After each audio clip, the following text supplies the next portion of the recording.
What is going on, everybody? Welcome back to Talkin Sports with Jake. Hope we're all doing well. So today we're just going to cover, with obviously preseason coming to an end, we're going to talk a little bit about that. There's a couple of extensions, a couple of moves that happened, and some injury news.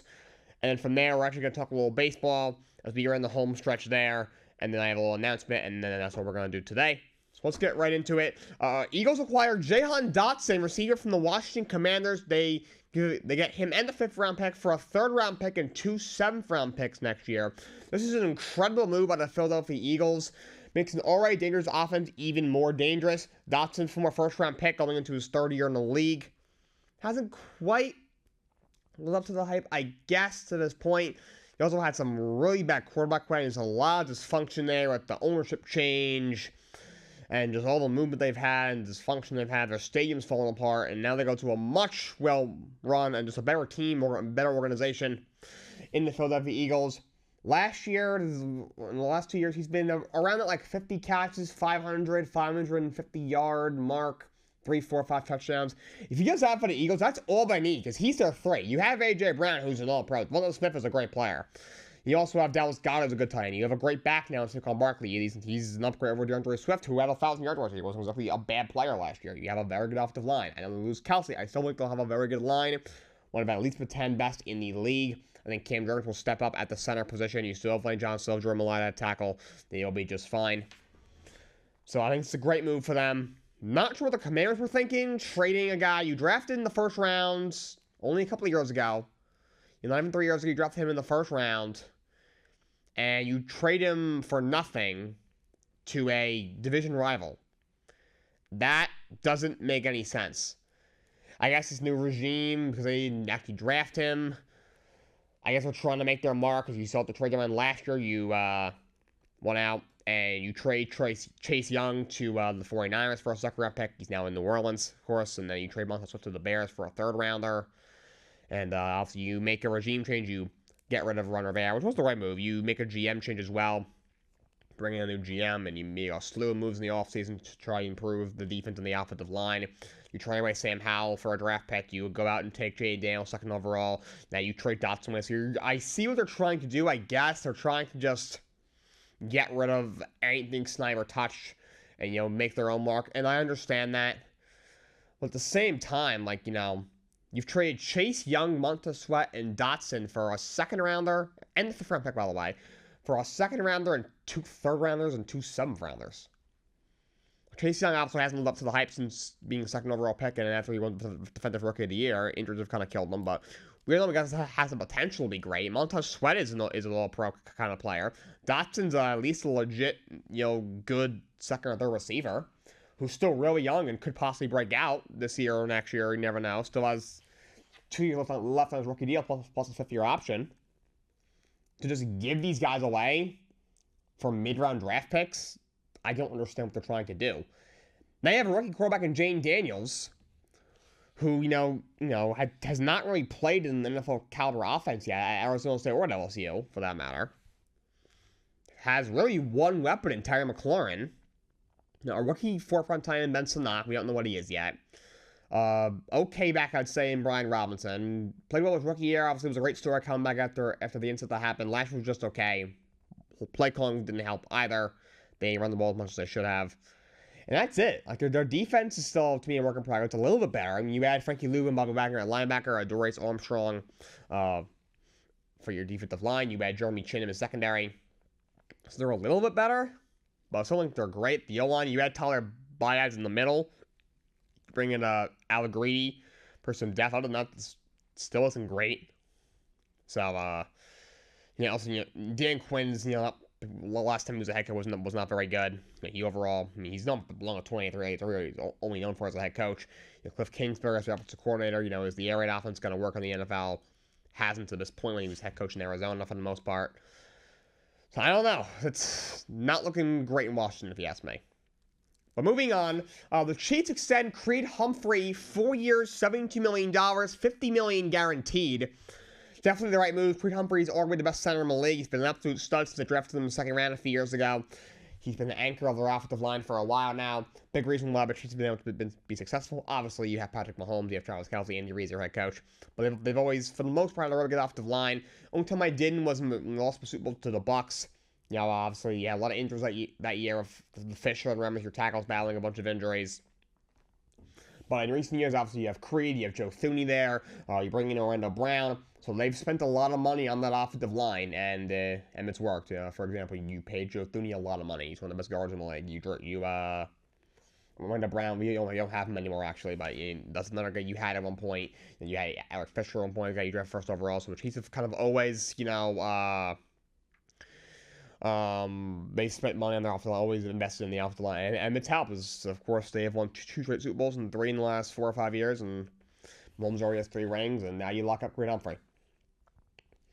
Suspension. Zay Jones was suspended for 5 games, receiver for the Cardinals. He was in Jacksonville the last couple of years. They let him go, picked up by Arizona. He got 5 games for the personal conduct policy. He was arrested, I think, on November 13th. And J.C. Jackson also got a game, the corner for the Patriots. He got a game for personal conduct. So it was a couple of guys that got suspended. It was one of random-ass guys who got suspended. This is when those suspensions usually come out. They usually wait till, after training camp right before the season to announce those. So that's why they all come out. And also, just for some reason, NFL players decide to do really stupid things. I don't understand. They think, oh, I got a bunch of money. Let's go and do a bunch of really stupid stuff, like commit a bunch of crimes. I don't get it. It makes no sense to me, honestly. But those guys got suspended. And De'Aaron Bland, Cowboys All-Pro corner, led the league in interceptions last year with 9. He's out 6 to 8 weeks with a stress fracture on his foot. This is a big loss for the Dallas Cowboys. That secondary outside of Bland and Diggs really isn't that good. Also, those 2 guys are great ball hawkers. Diggs a couple of years ago had 11 interceptions. Bland had 9 last year. They are not really great cover corners, either of them, to be honest. Diggs has gotten a little bit better, but they're both not really great cover corners. Dallas lost a lot this offseason. You lose Tony Pollard, your top back. You replace him with Ezekiel Elliott in 2024, which is almost funny. You look at Michael Gallup, a receiver. I mentioned the Commanders on Tyler Byas to be their center. He was last with the Cowboys. He also loses Tyron Smith, who is an all-pro left tackle when he's healthy. He goes to the Jets. Bryce Armstrong went 7.5 sacks last year. He also signed with the Commanders. So Leighton Van Ness is a linebacker. He was forced to retire because of all the neck injuries he's had. So they lost a lot in the offseason. Didn't really bring in anybody major. And that secondary, right now, it's just Trayvon Diggs because it looks like they're going to not have Bland for possibly the first 6 weeks of the season, if not more. I would say they could get him back probably maybe week 4 or 5. It's not the first 6 to 8 weeks of the season. It's 6 to 8 weeks, from when he got injured. So maybe get him back for like week 4 or 5 at the best, at the earliest. But it might be closer to week 6, 7, maybe even week 8. So he could miss half the season. That's a big loss for the Dallas Cowboys, who I think will take a step back. I think at best they sneak into the playoffs and lose in the first round. They'll lose in the first round anyway for the Dallas Cowboys, but post doing it for 30, it might be a whimper this time, getting in. But that's De'Aaron Bland. That's the NFL stuff. And now let's talk some baseball. All right, so MLB standings. We're going to go over that. I'll make my little announcement, and then we'll close this thing out. So, American League East. Right now, the Yankees lead the Orioles by 1.5 games in the American League East. Aaron Judge, that guy's been on a tear. He's got like 6 home runs in the last 4 or 5 games. He has 51 home runs in the season. What this guy is doing is incredible. I'm the first thing from Yankee fans. I do not like them at all. I think the fans are nauseating. But wow, what that guy is doing is absolutely incredible. Like, in 2022, the guy hit 62 home runs. An American League single season record. Last year, if he hadn't gotten injured, he might have hit 60 again. He was on the same pace he was the year before. This year, he's got 51. It's not even September. We still have another week of August, and he already has 51 home runs. And he's hitting like 330. His slugging's like 670. His OPS is like over 1,000. Might even be over 1,100. What he's doing is absolutely insane and remarkable. I think, right, there's 77 and 54. He's got, what, maybe 30 or so games left? He's got a chance to... He can maybe get 16 or 17 more home runs. The guy is... His pace he's on is insane. Like, I think he might hit 62 again. He might have even more than that. Like, the record, I think, is Bond of, what, 70 or 72 or something? I don't think he'll get that, but at this point, I'm going to anything past that guy. Like, the guy is just remarkable. He is remarkable. And it's crazy. Like, the American MVP is so obviously him. It takes you away from, Bobby Witt's been hitting like 340, 350 for the Royals with 20-plus home runs. Stealing bases, might win a Gold Glove at shortstop.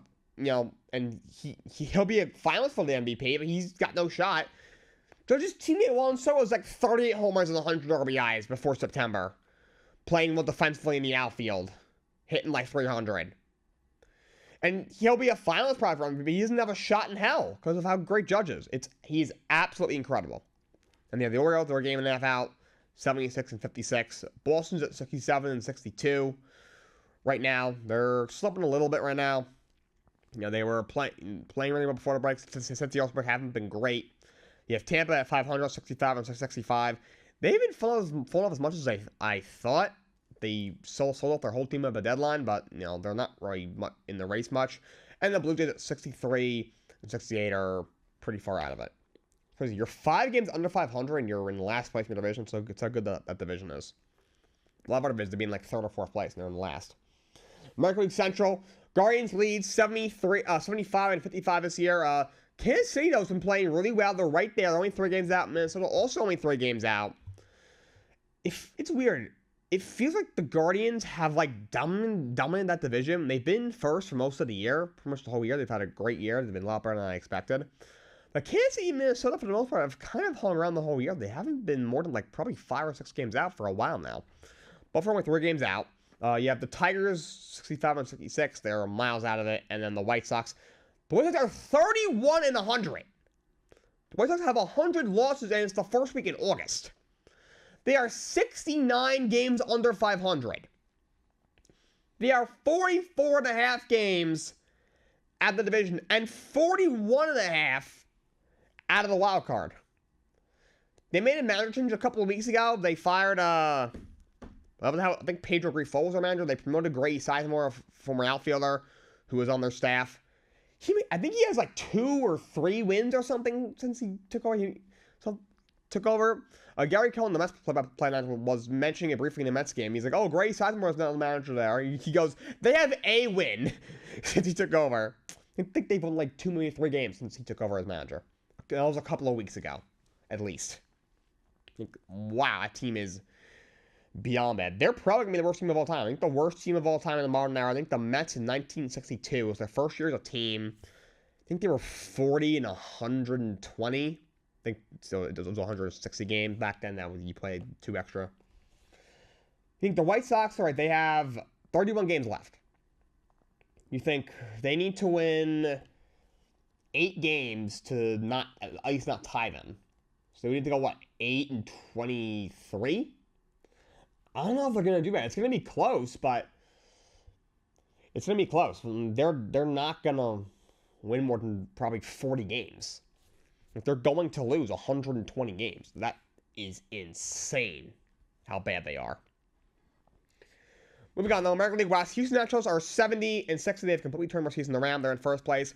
Mariners have fallen 4.5 games out. They fired their manager last week, Scott Servais, after 9 seasons. Look, I've always liked Servais. He was there through all those bad teams. They finally put a somewhat decent product on the field. A couple years ago, made the playoffs. Got very close last year, just missed last year. This year, at one point, they had like a 10 or 12 game lead on the Astros, but it's been so bad offensively, despite their elite pitching staff, that they've completely collapsed. They're fallen back to only a game over 500, and they are now 4.5 games out of the division. I think at one point they were like 12 games up on the Astros, and now they're 4.5 games out of the division. And they're 6.5 out of the wild card, too, so they're actually closer to the division than the wild card. That's crazy. It reminds me of the Mets in 2021. They were, they were in first. They got to a good start. And they kind of evened out, but, they were like 5-6 games ahead of Philadelphia like the whole year. Division wasn't very good. They had a lot of injuries. They weren't hitting. They had a very good pitching, but they weren't very good offensively. But because of how good they started and how bad the rest of the division was, they had a pretty solid lead in first place. Then eventually they completely fell apart. And then, the Phillies and Braves got hot. They made moves about the trade line. They just took over. Braves were the win the division, win the World Series. The Mets completely fell apart, and it was 75 wins, not even close to the playoffs. That's what the Mariners are doing, too. And you have the Texas Rangers at 16-71. They really fell off a cliff, Texas Rangers. I thought they'd regress a little bit. They lost a bunch of guys left off of the World Series team. Montgomery was your second best starting pitcher last year. You lose basically your whole back end of your bullpen with Chapman and Will Smith and all those guys. They all left. I had a feeling they would regress a little bit offensively. What they did last year was borderline historic offensively. But to go from, one of the best teams in the league and winning the World Series to 11 games under 500 in the last week in October, completely out of the race by August is nothing they'd fall that far. The A's are at 56-75. They've actually been slightly better than I thought. I'm surprised. They've actually shown some life. They're not even in last place right now. The Angels are in last place in that division. They are really bad. 54-77. Wow. They are really bad. I mean, I knew they'd be bad, but wow, they're worse than the A's. That's crazy. Moving to the National League, you have the Phillies at 76-54. They are rolling right now. They are the second best team in the National League and the third best in all of baseball. Braves are 6 games out. I thought they'd be further out. The Braves have played well lately, 70-60. You have the Mets at 68-63 on the year. They're hanging in there. Again, I don't know how they've done it. Their pitching is not that good, but they've played well offensively. Nationals 59-72 are out of it, but they actually just called up Dylan Cruz. They took him the second or third overall a couple years ago with Paul Skeen's teammate. I believe at LSU. He's an outfielder. They just called him up a few days ago. So they called up, what's his name? James, this guy's name. Can't remember his name, but the big, tall, lanky kids. James Wood. They are after us. They have 2 superstar prospects they've called up this year, so that's a good sign from the Nationals. And the Marlins, 47-83, are just god-awful. National League Central, you have the Brewers at 75-55. They've been a very pleasant surprise this year. They're rolling. They're going to easily win that division. Cardinals are at 500, 65-65. Early in the year, they were hanging around, despite their really old roster, but they've kind of fallen off. Hanging by a thread in the race. Cubs are at 65-66. This is why you don't go all in when your 6 comes out of the wild card. That's not helped. Reds are at 63-68, basically out of it, and the Pirates same thing at 62-68. National League West, Dodgers are now at 78-53. They are the best team in baseball right now, record-wise. Arizona and San Diego, though. Arizona has been scorching hot. They've won 6 in a row. They are 75-56. They're only 3 games out of the division. Padres 74-58. They got split the Mets in the 4-game set. Mets almost took 3 out of 4. Would have been nice. They blew a 2-run lead in the last couple innings. Last game was tough, but Padres 74-58. Rolling. They're only 4 out of their division. They have a Giants at 66-66. They're hanging by for the wild card race, and then the Rockies at 48-83 are just as irrelevant as it gets. All right, so take a look at the wild card race right now.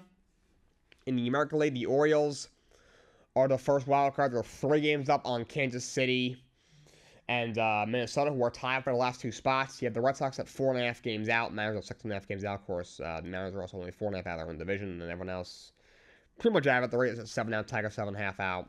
There's 9.5 out, and so on. Texas, Oakland Angels, and White Sox are done for, especially the White Sox. Holy hell. Last week, the Diamondbacks went out with the first wild card. They have a 4.5 game lead on the third wild card. You have a San Diego's a game and a half out of the first wild card to the second spot. You have the Braves right now are the last team in. They're 3 games out of the second spot, 4.5 games out of the first spot.